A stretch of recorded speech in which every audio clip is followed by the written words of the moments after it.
جو عمل ہے حکومت سندھ کا بڑا خوش آئند عمل ہے. تاجر برادری اس کو بہت اچھے طریقے سے یعنی خوش ہو کے دیکھ رہی ہے, کیونکہ اب تو اتنی شدید گرمی ہے, اس میں کسٹمر جو ہے وہ نکلے گا 5-6 بجے کے بعد. اب یہ 6 بجے کے بعد نکلے گا اور 8 بجے بولے بند کرو بند کرو, تو کاروبار کس طرح ہم کریں گے؟ یقیناً یہ کاروبار دیوالیہ ہوا تھا اور ان قریب جو ہے وہ عید الاضحیٰ کے معاملات ہیں, لیکن تجارت آپ کے سامنے ہے.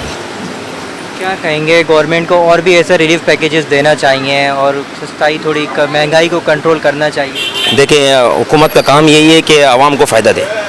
اس کے علاوہ تو میرے خیال سے حکومت بننے کا اصل مقصد بھی یہ ہوتا ہے کہ عوام کو جہاں تک اس کے فائدے دے. اس وقت مہنگائی اتنی زیادہ ہے کہ حالات اتنے برے ہو چکے ہیں کہ مارکیٹوں میں سناٹ ہے. یہاں تک کہ منڈیوں کی ہم نے رپورٹ معلوم کی, وہاں بھی پتہ چلا کہ وہاں بھی کوئی لینے والا ہی نہیں ہے. لوگ بیچارے کہاں سے آئے ہوئے, کراچی میں مویشی منڈی میں کہ بھائی جانور بکے گا, لوگ آئیں گے, ہم خریداروں کو تلاش کر رہے, کوئی ہے ہی نہیں لینے والا. اتنے شدید قسم کے حالات خراب ہوئے ہوئے. یہ مارکیٹ کا دوران ہی آپ دیکھیں, یہ ہول سیل مارکیٹ ہے, ٹھیک ہے, یہ یہاں پر آپ سمجھ لیں کہ اس بازار کا نام ہے کپڑا مارکیٹ, لیکن آپ دیکھیں کسٹمر کا ہے. اس میں اگر اسمارٹ لاک ڈاؤن والی کہانی ہو جائے یا دوسرے معاملہ جو آپ دیکھ رہے تھے ابھی آج سے یہ ختم ہوا ہے سلسلہ, تو یہ پچھلے جو 1.5-2 مہینے تک یہ جاری رہا, اس میں تاجروں کا بہت نقصان ہو گیا ہے, یہ ان گنت نقصان ہو گیا ہے. اس کو پے کرنا تو بہت دور کی بات ہے, بس یہ سمجھے کہ بہت معاملات خراب ہو چکے ہیں. لوگ بے روزگاری کی طرف, اور اللہ معاف کرے بولنا نہیں چاہیے, خودکشیوں کی طرف, کوئی کیا یعنی آج کا تاجر ایسا ہو چکا کہ دکان بند کر کے اس کو اور بھی کام کرنا ہے. کوئی فوڈ پاندا چلا رہا ہے, کوئی بائکیا پہ جا رہا ہے, کوئی کیا کر رہا ہے. اس سے پوچھا جائے کیا کر رہے ہو, بولا دن میں تو کام پہ تھے, رات کو ہم یہ 1.5-2 گھنٹے کے لیے بائکیا چلا رہے ہیں, کیونکہ گھر کا خرچہ پورا ہی نہیں ہو رہا. اور دن بدن مہنگائی, پیٹرول بڑھانے سے گورنمنٹ سمجھتی ہے کہ ہم نے صرف پیٹرول بڑھایا تو ہماری جان چھوٹ گئی. نہیں, ایک چیز آپ نے نہیں بڑھائی, آپ نے ہر چیز کے اندر آگ لگا دی.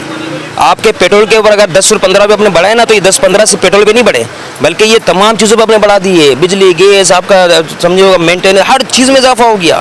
اور جس کی جو تنخواہ دار طبقہ ہے, مجھے آپ حساب کر کے بتا دیں, 40,000 جس کی تنخواہ, اس کا گھر کا خرچہ چلا کے بتا دیں. بچوں کو پڑھائے گا, اسکول ہے, ٹیوشن ہے, دیگر سارے خرچے ہیں, وہ اگر کرنے کے بعد, اور بجلی کا بل ہے, گیس کا بل ہے, اس کے علاوہ جو بل وغیرہ ہے وہ مینٹیننس ہے, اب وہ ادا کرنے کے بعد اس کو کھانا, اب 20,000 روپے تو اس کے سے گئے. اب 20,000 میں کھانا کھائے گا, خود کھلائے گا, بیوی بچوں کو کھلائے گا, کپڑے پہنے گا, کیا کرے, کچھ بھی نہیں ہو سکتا. آپ 40,000 کا بجٹ بنا کے بتا دیں. یہاں مارکیٹ کے اندر آپ تقریباً دکانوں پہ آپ جو ورکروں کی تنخواہ ہے 15,000, 20,000, 25,000, 30,000 تک ہے.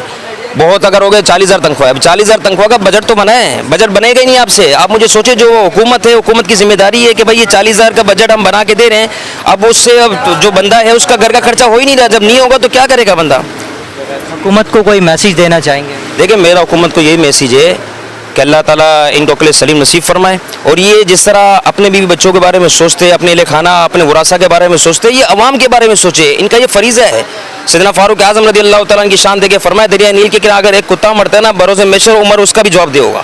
یہاں تو ہر گلی کے اندر لوگ مرتے جا رہے ہیں, لوگ بھوکا, حال خراب ہے. کسی بھی دکان پہ چلے جائے, اس میں ورکر کام کرے, بیٹا تیری تنخواہ کیا ہے, بیوی بچے, 3 بچے ہیں, بیوی ہے, ماں باپ ہے, بوڑھے, 40,000 تنخواہ ہے. اب اس سے کیا اس کا ہونے والا ہے؟ کچھ بھی نہیں ہو رہا. اب حکومت ان چیزوں کے بارے میں سوچ ہی نہیں رہی ہے. آپ باہر بڑے ملکوں کو آپس میں ملا ہے, اچھی بات ہے, لیکن اندر کا حال تو دیکھیں کیا ہو گیا. اندر تباہی مچی ہوئی ہے.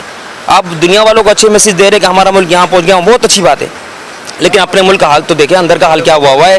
اپنے لوگوں کو دیکھیں, یا کسی بھی دکان میں جا کے آپ انٹرویو لے لیں, اور بالکل صاف ستھرا انٹرویو لے, آپ کو اندازہ ہوگا کہ یہاں حال کتنا برا ہو چکا ہے. غریب تو بالکل پیس چکا ہے, ختم ہو چکا ہے. وہ صبح سے رات تک کام کرتا ہے, پھر گھر جاتا ہے, اس کا جیب خالی ہوتا ہے. اب آگے بیوی بچوں کو کیا کھلائے گا؟ بہت سے معاملات. اللہ تعالیٰ یہی دعا کروں گا کہ ان کو عقل سلیم دے, اور خاص طور پر جو ہے نا, ان کو عوام کے بارے میں سوچنے کی توفیق نصیب فرمائے.